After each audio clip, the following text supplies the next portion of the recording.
Yeah, let's do it. Sanders patiently running. Sanders good cut. And another block. Sanders still going inside the 40.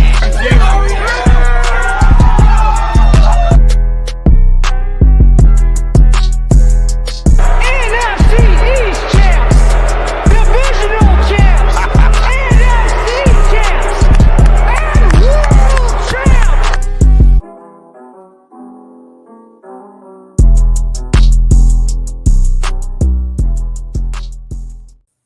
Hello, everybody, and good morning. Welcome to another edition of the Kelly Green Hour. It's our preview edition for Week 14 in the National Football League as the Philadelphia Eagles, the 11-1 Philadelphia Eagles, look to clinch a playoff berth as they travel to East Rutherford, New Jersey to face the East Rutherford Giants. I'm your host, LG Harrell, and as always, I am joined by my co-host, Connor Donald. Connor, how's it going, man?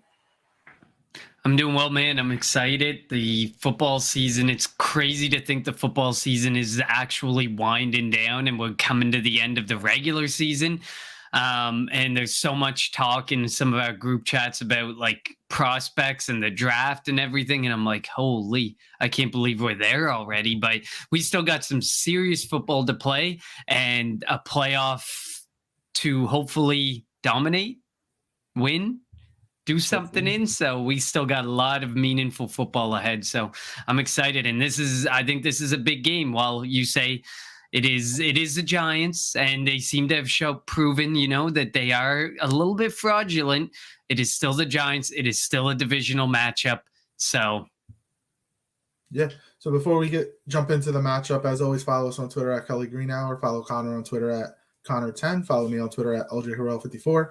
And follow the Painted Lines on Twitter and YouTube at the Painted Lines. And follow Edge of Philly Sports on Twitter, Facebook, and YouTube at Edge of Philly Sports or EOP Sports. And as always, if you're with us live, throw in the comments. Let us know your thoughts on the upcoming big matchup in the NFC East between the Eagles and the Giants.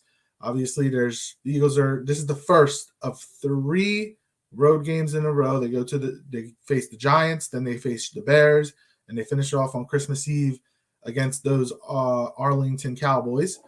And obviously, we don't want to look ahead to that because obviously it is a big matchup. But the Cowboys have a couple easy games up. And they have the Texans this week. They're a 17-point favorite and the biggest favorite of any game so far in the NFL this year. And then I forget who they have next week, but I think it's another easy-ish game for them. But yeah, Connor, this week's game in East Rutherford at MetLife Stadium. Let's jump right into the Giants' offense. Obviously, their offense revolves around Saquon Barkley. He is questionable with a neck injury. I think he's going to play. I don't think there's any chance he misses this game. But their offensive line's not that good. They're missing their starting left guard and their backup left guard. They're down to their third string left guard in Nick Gates. They drafted Evan Neal, and being an Alabama fan, I know Evan Neal is really good, but I just don't know if he's being put in a good position with that offense right now. The receivers are scarce for the Giants, to put it lightly. There's a reason why they're going after Odell Beckham Jr., which we'll touch on a little bit later. Darius Slayton is their best receiver, so we're going to have Darius Slayton against Darius Slay. Isaiah Hodgins, Ricky James, their tight end Daniel Bellinger, he's okay. And obviously it starts with their quarterback Daniel Jones, who's not that good. Definitely was an overpick when they took him, was it 3 or 4 years ago? There's no reason that the Eagles defense shouldn't dominate, but we know being in a division game, you remember the last time the Eagles played at MetLife, Jalen Hurts had probably his worst game as a starter, 3 interceptions, was he 14 of 31, did not have a good game. It also didn't help that he was throwing the ball to Jalen Reagor and he dropped, 1 or 2 passes that game. But yeah, and Jalen Hurts, if you compare Jalen Hurts, and I saw this on Twitter, it may have been from Shane Half, I'm not 100%, I can't remember. But if you compare Jalen Hurts from last year's game at MetLife to what he looks like now, it's a completely different person, different player. And as Chris puts up on the chat, not even worried about this game. What's wrong with me? When I'm not worried about a game, I have a bad feeling. and I'm kind of in that right now. This game's probably going to be a lot closer than people think, and that's a worry for me. Yeah, you make some good points. I mean, the offensive line isn't that good. They've been slaughtered by injuries. Like I mean, I'm not trying to make excuses for the New York Giants, but since the bye week, they have been obliterated by injuries. I mean, you alluded to just a couple. You got Shane Lemieux, you got Joshua Izudu, who's both of those guys are guards. You got Leonard Williams, who's going to miss this, and I know I'm jumping a little bit ahead. We got Adoree Jackson, who's going to miss this game as well. And then you look around, you got Wan'Dale Robinson out. Evan Neal's missed a couple of games. Xavier McKinney's missed time with fractures in his fingers. John Feliciano has missed time. Fabian Morrow, like you go up and down. I think you can almost say every starter has missed a minimum one game. It's been brutal luck, but I think luck is what even put the Giants in this situation in the first place. I was diving into it a little bit. Before their week 9 bye, the Giants had 6 of their first 8 games decided by a touchdown or less, and they entered that bye week at 6-2. Since the bye week, they're 1-2-1, with the tie being the only game decided by less than 7 points. While it sounds like injuries can be leveraged as an excuse, I also do think that it's reasonable to say that the good luck has just run out, pure and simple, with them. Are they ahead in their rebuild? I would say yes. I think Brian Daboll is an incredible coach. They are ahead. They have Joe Stone is a really good manager. I think they are ahead in their rebuild. Do I think they should not let their 6-2 start get to their head? Absolutely. I feel like that start might get to their head, and they may think they're more ahead than they are, and that Daniel Jones can be the answer. And I don't think that he necessarily can be.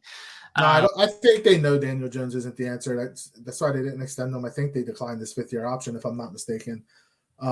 So like they know he's not the answer. They know they need to improve at the running back or at the quarterback position. Quite frankly, I'm shocked that they didn't try to trade for Jimmy G before the Trey Lance injury. I thought Jimmy G might have been good in for them. But yeah, so like they know that Daniel Jones isn't the guy, and they're going to have to find in order for them to really take that next step, they need to improve at the quarterback position. Because if you don't have a quarterback, you're 9 times out of 10, you're not winning in the National Football League, because the quarterback is the most important position in all of sports, not just football, but in every other sport. If you don't have a quarterback, you're not winning. It comes down to that. And I think the Giants are going to want to probably try to establish the run early on. I mean, obviously what the Eagles did last week against Derrick Henry, they're not going to make it easy. You're going to have Jordan Davis coming back, his 2nd game off of an injury. You have Sue and Linval Joseph, who this is, I think, their 3rd or 4th game now. They're probably back into playing shape, because as we say time and time again, being in shape is not the same as being in football shape. Now that they've gotten that, the flow, their weekly, going to practice and lifting and, their routine, they know exactly what to expect. Their bodies are back into that football shape. Fletcher Cox has come on ever since his snaps have, dropped. So the Eagles' defensive line should dominate this game. And obviously, when we say that a lot, when they go up against poor offensive lines, usually they don't dominate. So hopefully it's different this week. I see, Chris, I see you talked about Thibodeau. We're definitely going to talk about him when we jump over to the defense for the Giants. I think this game will be very much like the Titans game. It potentially could. Like, especially once Treylon Burks went out the game for the Titans, like they didn't really have receiver. They have Robert Woods, but Robert Woods isn't the same Robert Woods, the LA Robert Woods. But yeah, the Eagles defense should, I don't want to be on. I think the game plan and I feel like I'm jumping all over the place, so I do apologize. I think the game plan that the Giants are going to want to employ is going to be the same one that the Commanders did on that Monday night game. They're going to want to run the ball a lot, try to get in 3rd and shorts, stay on the field. They were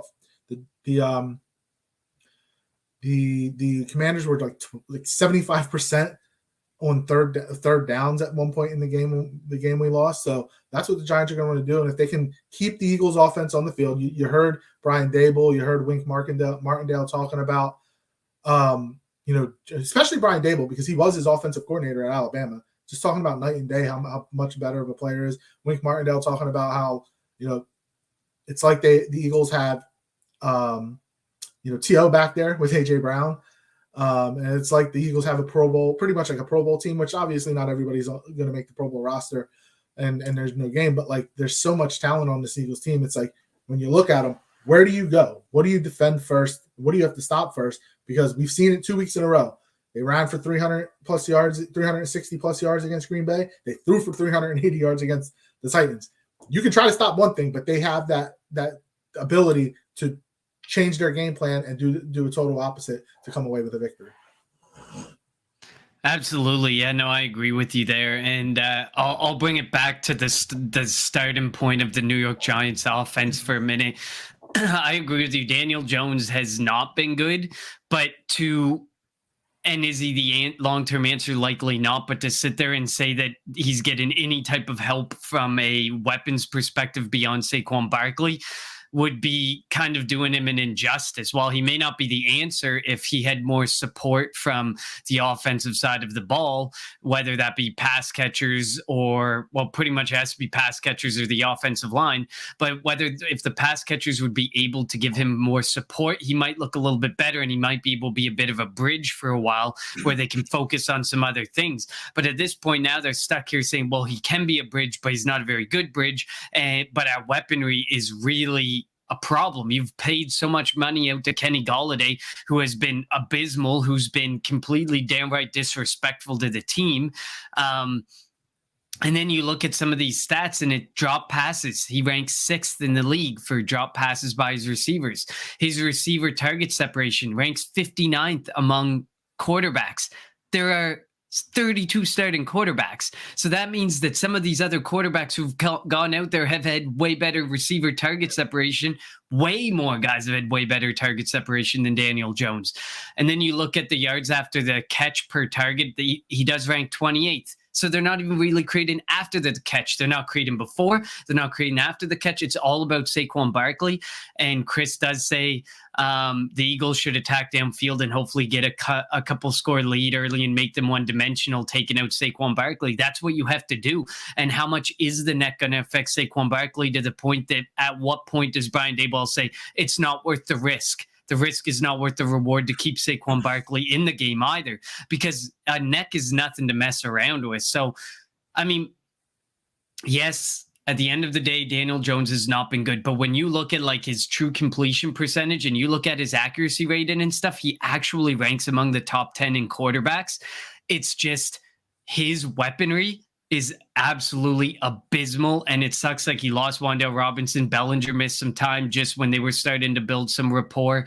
And then you talk about like Darius Slayton is okay, but not great. Isaiah Hodgins is not someone who should be in the picture. Richie James is not somebody who should be in the picture. Like, these guys are not players they expected to be in the picture. And if you look at their IR, you got Sterling Shepard and Wan'Dale Robinson. That was weapon number 1 and weapon number 2. Those were going to probably be the guys that they were going to lean on a lot in the passing attack, and they haven't been able to because that disgusting field took Sterling Shepard with it earlier in the season. And then Wan'Dale Robinson just hasn't been able to get things going because he's had a couple injuries plague him this season as well. So it's just been all around, like, while it sounds like a defensive Daniel Jones, which it kind of is a defensive Daniel Jones, it is also a pointing out that there's a lot more work to be done here. And they were kind of a fraudulent team. They're ahead in their rebuild, but they got a lot more work to do. And this offense, in week 1 would not be something I would have laughed about. This offense now is something I definitely laugh about because they lack anything to get things going. I think the Eagles are actually getting the Giants at a really good time. Because there was belief in the first half of the season for them. Like you mentioned, they were 6-2 before the bye. They were winning all these close games.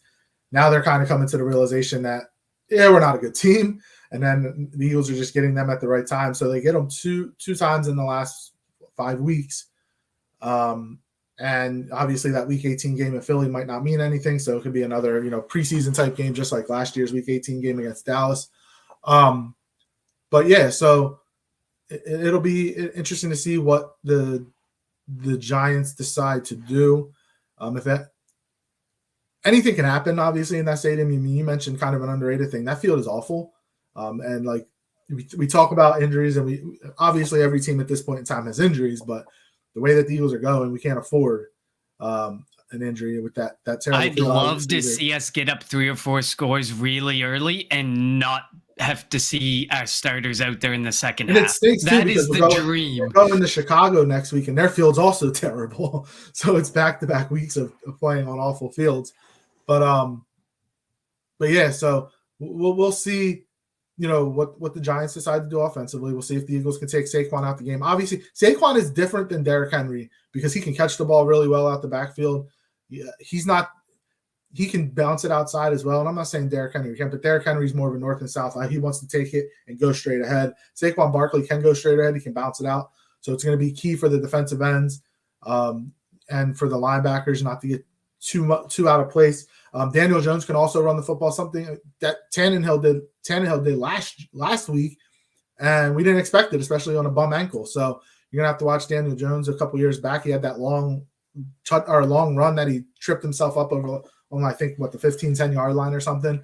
So he has that ability, because when you don't have the weapons that you thought you were going to have at the beginning of the year, we mentioned Sterling Shepard, Wan'Dale Robinson. When you talk about those guys, you have to come out and get like Pittsburgh did against us. They did a couple trick plays to score where Chase Claypool threw a touchdown. That's what we're going to expect from the Giants. They're going to have to get creative to try to put up points and to stay with the Eagles, to keep Jalen Hurts and that Eagles offense off the field. Yeah, and one other thing I'd like to point out is he ranks incredibly high in accuracy against zone. So if by chance, and this would be my biggest concern, Jonathan Gannon decides to play that off approach, he's going to take what's given to him. Daniel Jones is a type of quarterback who's not going to overthink it and try and throw beyond the zone or beyond what you're going to give him. And he is extremely accurate. There's completion percentage versus zone is 74%. It ranks 7th among all quarterbacks. His passer rating versus zone, 108.1, 4th amongst all quarterbacks. So if Jonathan Gannon thinks he can get away with not playing similarly to how his defense played last week, then we could be in for an issue if he takes for granted these wide receivers or something and says, let's play off a little bit, let's get comfortable. Then there's a reason to believe that maybe they can take advantage of this team a little bit, that maybe they can take advantage of this defense a little bit. And then this game becomes the concern that we think it could be if you allow that to happen. But Saquon Barkley is a reason that makes me feel like he's going to keep us honest and he's going to keep us closer to the line of scrimmage and not playing too often coverage and too into the zone coverage. But yes, you do have to definitely respect Daniel Jones in the rushing attack. He's top 5 across the board among quarterbacks in every statistical category, with 522 rushing yards and 4 rushing touchdowns on the season. So you definitely have to respect the Daniel Jones and Saquon Barkley are back there. No, it's not Justin Fields and David Montgomery, but you definitely have to pay a lot of respect to those two and what they might be able to do if you play off or give them the opportunity to have some open field in front of them. Where does Daniel Jones rank in terms of getting rid of the football? Because that could also play a key mark, because if he gets rid of the ball quick, that you don't want to play back. You don't want to play in zone. You want to play up. Obviously Darius Slay and I think James Bradbury and somebody. Speaking of Bradbury, this could be a revenge game for him. He went to the Giants, didn't have a good couple of seasons with them, got released, came to the Eagles, and one of the best cornerbacks, in football. So, this could be. It wouldn't shock me if Bradbury has a pick or two in this game. But you're gonna, if he gets rid of the football, and obviously Darius Slayton is good-ish. But like you shouldn't get beat by the other receivers, David Sills, Richie James, Isaiah Hodgins. So, but I don't know if you're able to look that up, Connor. How quick Daniel Jones gets rid of the ball. What's the time? Because I think that's key in terms of what the Eagles are probably thinking about. He actually ranks extremely poorly in this category. Okay. His average time to a throw is Oh, never mind. He's way better in average time to throw, but in the total category of like average time to throw, sack, and scramble. So there's a scramble category, a sack category, and an average time to throw. So his average time to a throw is 2.81%. So on 30.6% of dropbacks, he gets the ball out in less than 2.5 seconds. But then when you take it as an entirety, like average time to a scramble and a sack included into the equation, he actually ranks much lower. He ranks third worst at 3.10.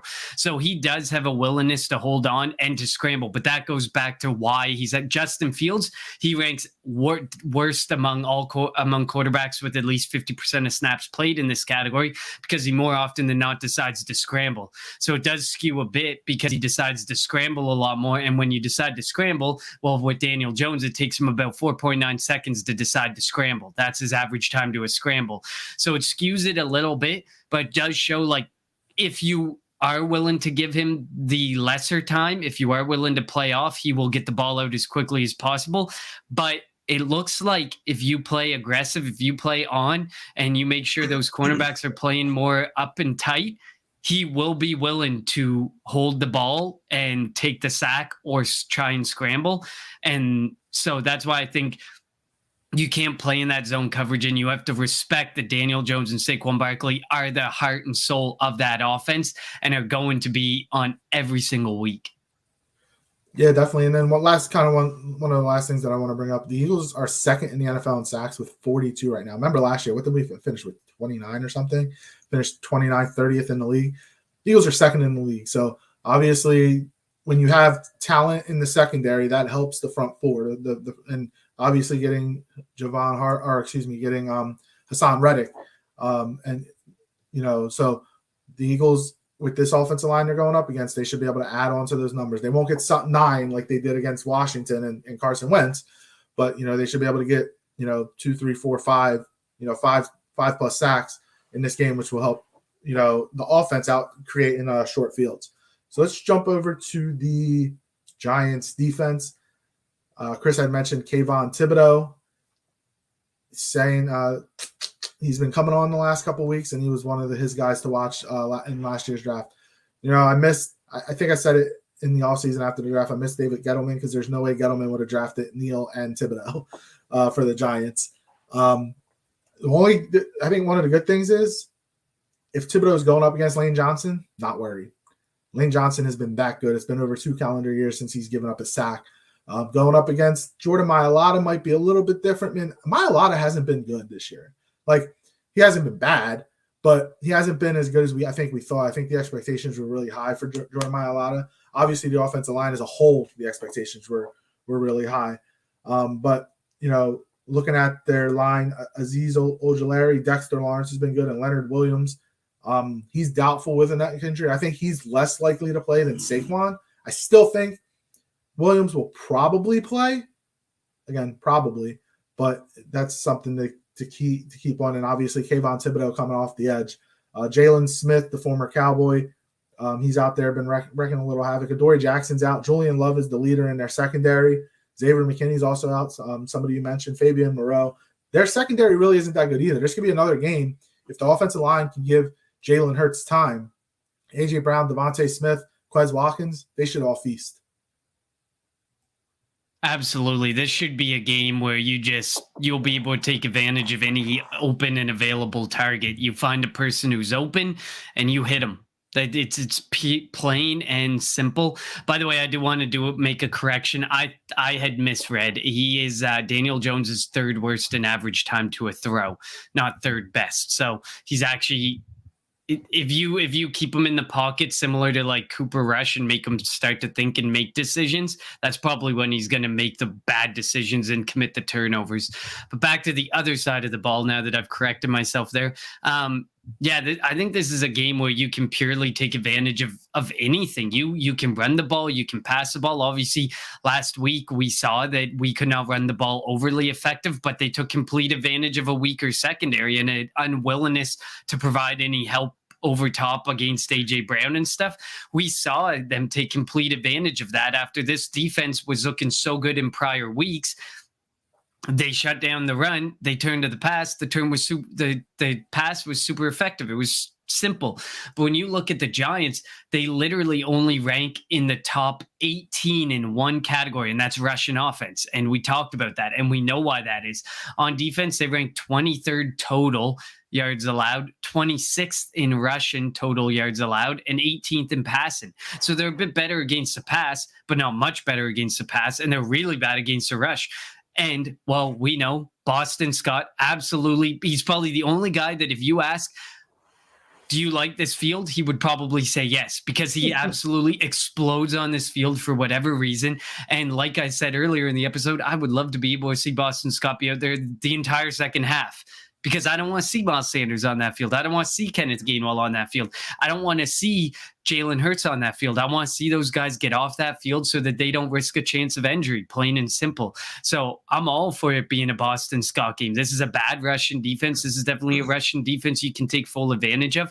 But if the opportunity's there, when they run the RPO or whatever variation of it they want to run, like the ROO, where they run and they either option the Jalen Hurts or they option whatever they do, they like whatever creativity you want to use. I think anything's going to work against this defense, because it's just a really abysmal defense all around. Despite, we like Kayvon Thibodeau, but he himself, without Leonard Williams in there, I think it's not easy. I wouldn't say easy lightly, but I think it's easier for you to be able to allow just your left tackle, like you said, Jordan Mailata, to maybe focus in on Thibodeau and not having to share any duties across the defensive line, because that loss of Leonard Williams is huge.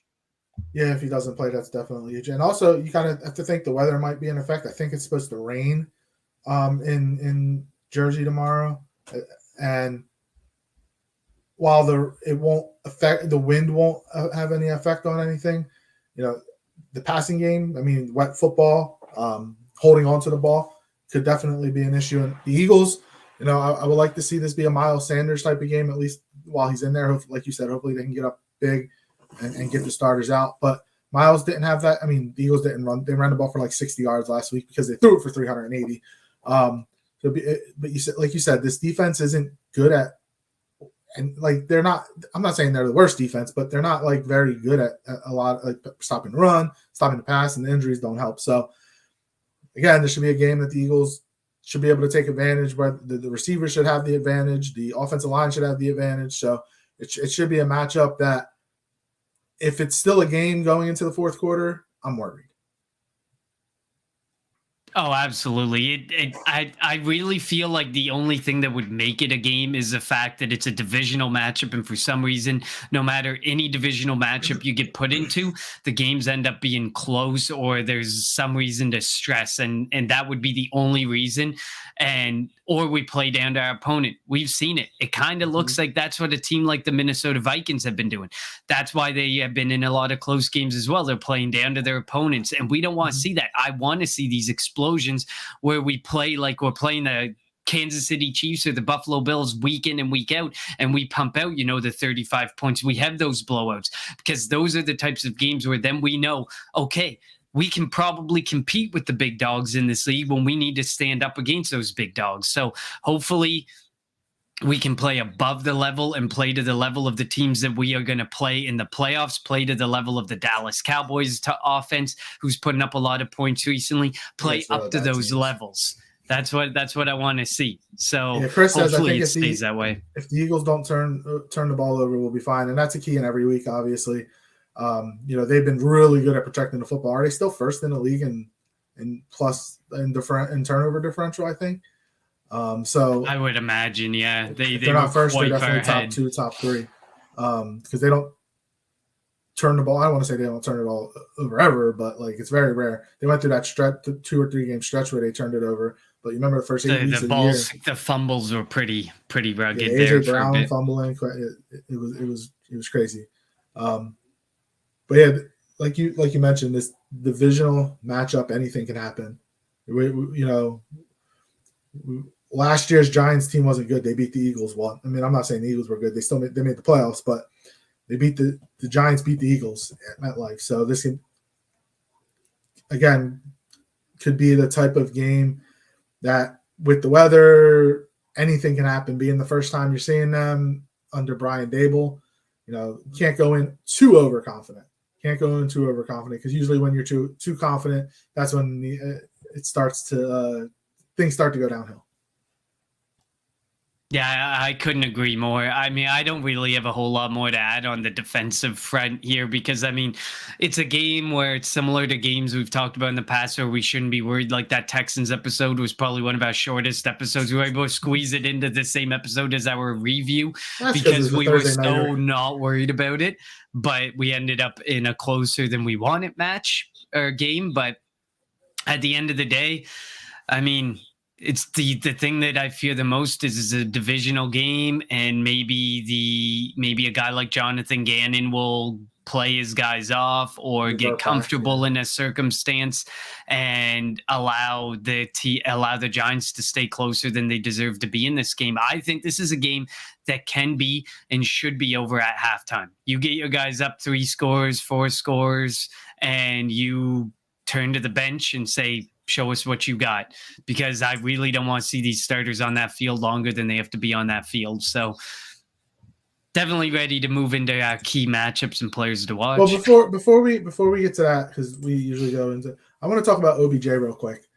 He visited Dallas, he visited the Giants, he visited the Bills. Then a report came out from Dallas that said they don't think that he'll be ready, and he probably won't have an impact this year, and he won't be really ready until 2023. Then another unfounded report came out that if there's a surprise team, that team could be the Philadelphia Eagles. Obviously, the Eagles have A.J. Brown under contract, Devontae Smith under contract, Wes Watkins under contract, and they're going to have to pay Jalen Hurts after this year. A lot of pieces on defense might not be back. And OBJ wants probably a 2 to 3 year commitment on a contract. I know what you think, but let's tell our viewers here. What are your thoughts on OBJ and the potential of him maybe coming to Philly? Yeah, I mean, the way I see it, we've watched this offense function so well, so effectively with just 3 wide receivers essentially going out there and Zach Pascal tossed in there from time to time. I get it. The depth option, it would be nice. It's nice to have depth in case somebody gets injured. You just never know in the NFL what's going to happen. But to me, if we've been so comfortable in the way that we've ran and we've carried 5 wide receivers, essentially 4, because Britton Covey is almost exclusively special teams.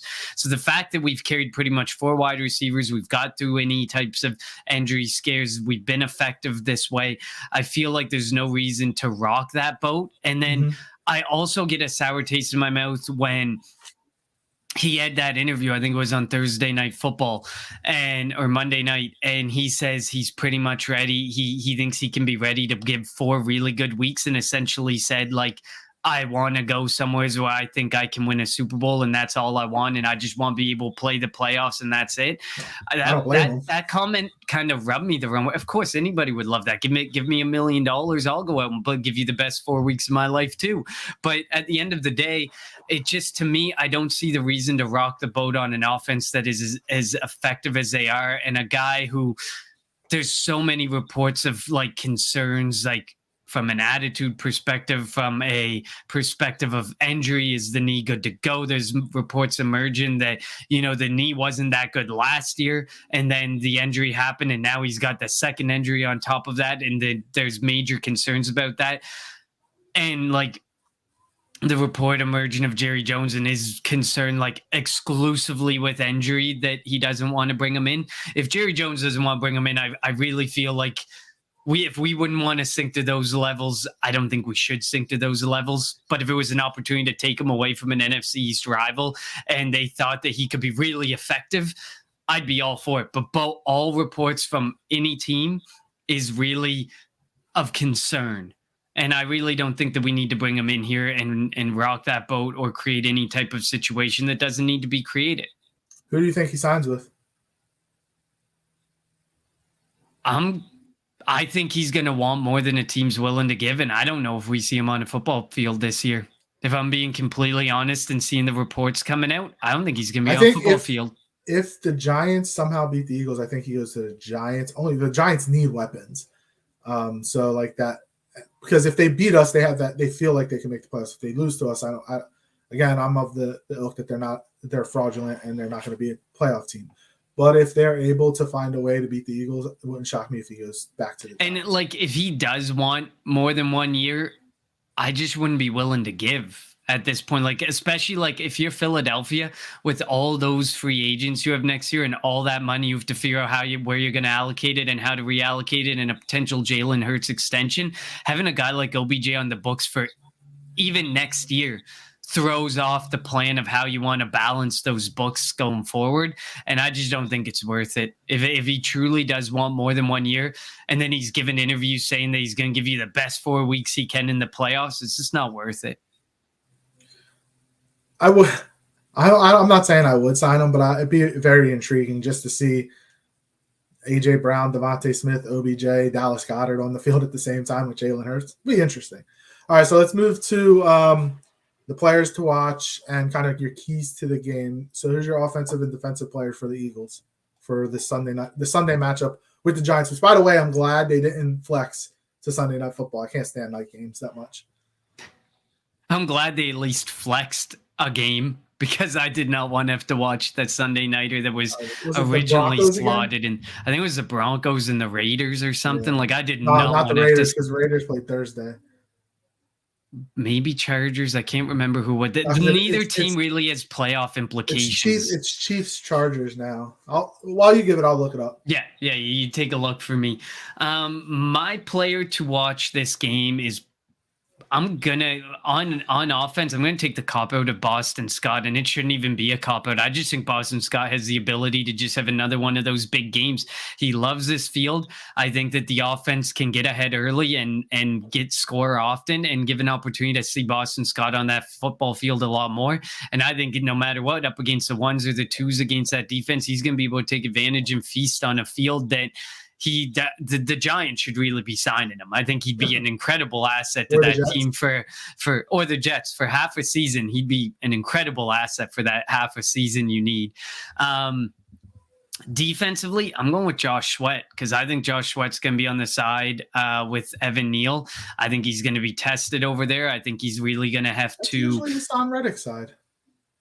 It could be Hassan Reddick and Josh Sweat on that side. But we see when Josh Sweat can have a game, that whole defense looks like a much better defense, like an even better defense, like front four.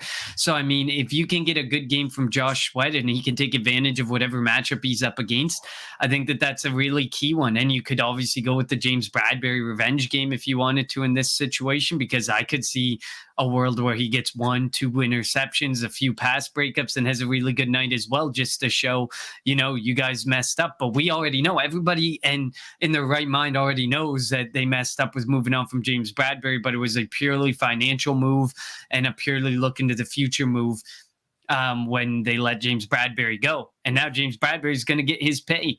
But I think it'll be Josh Sweat, because if Josh Sweat ends up being there, because, Hassan Reddick usually plays on the outside. So it'll be Sweat and Reddick probably coming off that side together. And to think about, like you said, Evan Neal's been put in a circumstance where he's probably not playing as good as he could be, because he's in an offensive line that altogether has suffered from injuries and suffered through a lot of issues throughout the season and ineffectiveness. You plunk them into an offensive line that ranks in the top 10, we're looking at a completely different Evan Neal, and I think we're talking about a completely different Evan Neal. But unfortunately, it isn't that way, and I think that's something that they can take advantage of. So before I get to mine, they flexed out Chiefs Broncos for Dolphins Chargers. Oh, I knew it was a divisional game, but not worth keeping in that slot. So they flexed out Patrick Mahomes because the Broncos are so bad. All right. So on the that speaks volumes. Yeah. On the defensive side of the ball, I'm going James Bradbury just for the revenge game factor. I think he's gonna have a big game. The receivers aren't all that up to snuff for the Giants, so obviously, as I mentioned before, they're gonna have to get creative with ways to try to move the football and to keep it close. It's gonna start with Saquon, whether it's out the backfield in the Wildcat, just handing it to him straight off, but when Daniel Jones does throw the football, I think he's going to throw it to the Eagles a couple of times. On the offensive side of the football, I'm going to go Devontae Smith. Actually, no, I'm going to go Miles Sanders. I'm going Miles because the run defense for the Giants isn't good, and I think he didn't have a great game last week, and that was the Eagles' game plan was let's throw the football, and they did it really well. They didn't really try to run the football. Obviously, when they got up and late in the game, they did, but they didn't. That wasn't part of the game plan. I think the game plan this week is going to be Miles Sanders. Let him get going. Let him score a couple of touchdowns, and then get the backups in the game. Try to get up big. So I'm going to go Sanders and Bradbury. Yeah, and then if I were to pick on the Giants side, my guy to watch is Daniel Bellinger because he's one of the favorite targets in the passing game because he works so close to the line of scrimmage. He's one of those guys that if Jones is going to get the ball out quick, that's likely where he's looking. Because I don't want to take Saquon Barkley. That just doesn't seem fair. And defensively, I'm gonna go with Julian Love. Julian Love's been really good this year. A quiet, really good piece, strong safety for this team, and I think he could be someone who ends up being a difference maker. He's jumped in and made some interceptions this season, some really nice interceptions. He's recovered some fumbles. I think he's even forced a couple fumbles. So he's like a jack of all trades, Malcolm Jenkins-esque type player who they play him all around the formation. And he could be a guy that in a pinch could make some game-changing plays. But it's easy to go Kayvon Thibodeau there, but I just like the play of Julian Love. I think Julian Love's been really good this year and stepped in admirably to a role that was vacated by, who was it? Was it Landon Collins who was there last season? Or was he in Washington? I think he was in both because he started in Washington and then ended up back there. So he vacated some pretty big shoes and he's done a pretty good job filling them. So those would be on my flip side of the ball guys to watch. I mean, I'll go Dexter Lawrence because, if the Eagles want to control the game on the ground, the Kelsey versus Lawrence matchup is going to be key. So Dexter Lawrence on defense for the Giants, and on those, Darius Slayton tends to have good games against the Eagles. So it's going to be up to Slay and Bradbury to find a way to stop him when he's their primarily biggest pass threat when it comes to throwing the football. All right, so prediction time. Who you got? I'm gonna go 35-7. I was debating the idea of, are they going to get a touchdown or are they just going to get a couple of field goals? And the only thing that could skew this, I think, would be if they go out there and we put our backups out early on, early second half, and they start taking a bit of advantage, and then they get some garbage, couple garbage scores that drive their score up a little bit more, make it look closer than it should. But I think I'm going to go with 35-7 on this one. I really don't think this offense is going to be able to do much against this defense. I think they're really, really one-dimensional. While I said Daniel Bellinger is an impact player, he's an impact player close to the line of scrimmage. If the Eagles are making their tackles, then he's completely nullified. He's just going to be a guy who gets 5 receptions for potentially 20 yards or something. He's somebody you can completely nullify defensively. It's really one-dimensional and focused around Saquon Barkley. And if they can shut that down, they're going to have a tough day. And I think there could be a decent amount of turnovers and not much scoring at all. I think it's going to be close in the first half, closer than we think. We're going to sit there being annoyed and anxious, but I think the Eagles in the third and fourth quarter will pull away to win 31-14. That'll put them to 12-1. They'll clinch a playoff berth and get ready for Chicago. And these next 2 games, I mean, obviously with 5 games left, they're all important, but the Eagles are in a position right now where if they can win the next 2, that Dallas game doesn't really mean anything, because after Dallas, you have the Saints and the Giants. With the 2-game lead, the Eagles have a buffer where they can lose to Dallas on Christmas Eve and it not really matter. Obviously, you want to win the game. We've talked about it time and time again. You have to be able to beat Dak. You got to win in Dallas. The Eagles didn't have a great game back there last year in Dallas. Jalen Hurts didn't have a great game. But if the Eagles can find a way to win this week, find a way to win next week, while the game is important, it's not going to be the end all be all if the Eagles were to lose. So these next 2 games are going to be key for the Eagles to beat teams that they are better than. And I'm not saying they're not better than Dallas. I think they are, but I know they're better than Dallas. But just that atmosphere, just the way things are going, it'll give the Eagles a little leeway going into Christmas Eve. But I got the Eagles winning 31-14. Yeah, and I definitely still think that game, at least the Cowboys game to the Eagles starters, will definitely matter, because now the whole topic of discussion is, well, you beat them with Cooper Rush, not Dak Prescott. So if you can go out there, I don't want to have that pushed back. Like if games start not mattering and they can start resting their guys more, I see you start it after the Dallas game, because I do not want to see that Dallas game that getting the Dak monkey off our back in the playoffs. If we have to meet them in the playoffs and that Dak monkey is still on our shoulder, that to me would spell the perfect scenario where we could have a very rough playoff game. And I don't want that. That means monkey Dallas on our has to actually do something in January. We know they're contagious to that. I know, but and it's a divisional game. You know that they'd come with so much more hype in a game like that type of game that really matters. You know they're going to Dallas bring has it to win a anyways. playoff game, and we know they don't. They got 3 playoff wins in close to 30 years. They're allergic to it anyway. All right, I don't want to. I don't want discount. I don't want discount yet. I don't want that Dak I would be monkey more on our worried shoulder. about facing Washington than I am Dallas in the playoffs.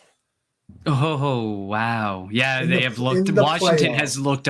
Washington has looked much better. Like Washington and the Giants flipped, and the worst part is Washington probably could have been like the Giants right now, but better. I think if they went with Heineke all season. Hot take, maybe. Just saying. We'll see. All right, Eagles looking to clinch a playoff berth against the East Rutherford Giants. We'll be back on Tuesday with a recap of this big NFC East matchup.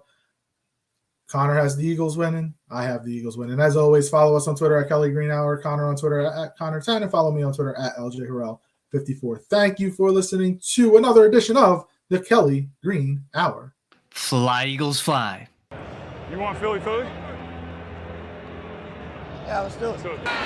Sanders patiently running. Sanders good cut and another block. Sanders still going inside the 40.